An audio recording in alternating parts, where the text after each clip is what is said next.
खबर छतरपुर से है, जहां छतरपुर स्थित श्री कृष्णा विश्वविद्यालय आयोजित प्रथम दीक्षांत समारोह के दौरान प्रदेश के उच्च शिक्षा मंत्री ने शिक्षा व्यवस्था में हो रहे बड़े बदलाव की जानकारी दी।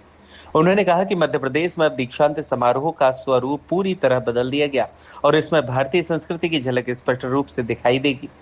मंत्री ने बताया कि पहले विश्वविद्यालयों में दीक्षांत समारोह अंग्रेजी परंपराओं और वेशभूषा के अनुसार आयोजित किए जाते थे, लेकिन अब इन्हें भारतीय परिवेश का अनुरूप ढाला जा रहा है। पारंपरिक भारतीय वेशभूषा और रीति रिवाजों को बढ़ावा दिया जा रहा है, जिससे कि छात्रों में अपनी सांस्कृतिक जड़ों के प्रति सम्मान बढ़ेगा। उन्होंने यह भी कहा है कि नई शिक्षा नीति यानी कि एनईपी के तहत में मध्य प्रदेश का पहला राज्य बन गया है जिसने भारतीय ज्ञान परंपरा को अपने पाठ्यक्रम में भी शामिल किया है।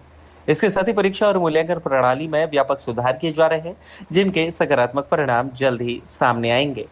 दीक्षांत समारोह में मेधावी छात्रों को स्वर्ण पदक और उपाधियां प्रदान की गई। तो वहीं मंत्री ने कहा कि इससे छात्रों का उत्साह बढ़ेगा, वे समाज के प्रति अपनी जिम्मेदारियों को बेहतर ढंग से निभाने के लिए प्रेरित होंगे। उन्होंने अंत में कहा कि मध्य प्रदेश शिक्षा के क्षेत्र में अब अपनी जड़ों की ओर लौट रहा है, जहां आधुनिक शिक्षा के साथ साथ सांस्कृतिक विरासत का भी सम्मान किया जा रहा है।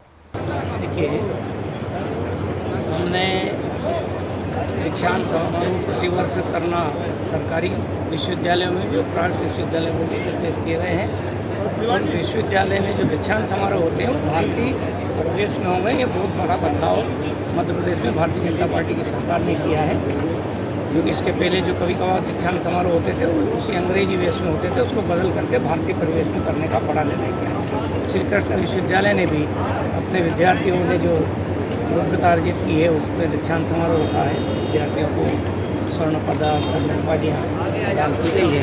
मैं समझता हूँ इस दीक्षांत समारोह से बेटे बेटियों में जो आगे और अध्ययन करना चाहते हैं उत्साह बनेगा, और जो पढ़ाई पूरी करके जा रहे हैं वो समाज के लिए कुछ करने की प्रेरणा मिलेगी। सरकार किस तरीके से नई शिक्षा नीति ला रही है? एक नई शिक्षा नीति के बारे में मैंने बोला है, राष्ट्रीय शिक्षा नीति प्रदेश में लागू कर चुके हैं। वो तेज गति के साथ जो अग्रणी राज्य हैं उनके साथ हम बराबरी के साथ में काम कर रहे हैं। मध्य प्रदेश देश में पहला राज्य बन चुका है जिसने भारतीय ज्ञान परंपरा को अपने सिलेबस में पाठ्यक्रम में जोड़ दिया गया है। परीक्षा पद्धति से लेके वैल्यूएशन सिस्टम से लेके सब में अमूल परिवर्तन हो रहा है, जो आगे आपको दिखेगा।